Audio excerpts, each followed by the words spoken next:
வாங்க பண்ணைக்கீரை ரெசிபி பார்க்கலாம். அதுக்கு வந்து ஒரு கடாயில கொஞ்சமா தண்ணி ஊத்திக்கோங்க. 15 சின்ன வெங்காயம், காரத்துக்கு ஏற்ப வரமிளகாய் கிள்ளி போட்டுக்கோங்க. 1/4 ஸ்பூன் சீரகம்.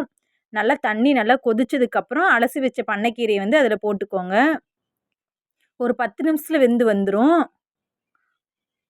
இது வந்து சூடான சாதத்தோட வச்சு சாப்பிட்டோம்னா அவ்ளோ டேஸ்ட்டா இருக்கும்.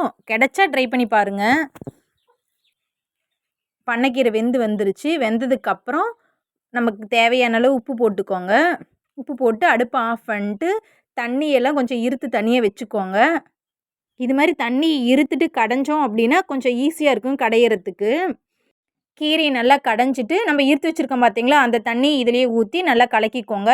இப்படியே சாப்பிட்டாலும் நல்லாயிருக்கும். தாளிச்சு சாப்பிட்டாலும் இன்னும் டேஸ்ட்டா இருக்கும். சப்போஸ் காரம் பத்தல அப்டின்னா, நம்ம தாளிப்போம் பார்த்தீங்களா, அதில வந்து 2 வரமிளகா கிள்ளி போட்டு தாளிச்சுக்கோங்க. பண்ணைக்கீரை கிடைச்சா ட்ரை பண்ணி பாருங்க. டேஸ்ட் ஆனா சூப்பரா இருக்கும். ஓகே, பாய்.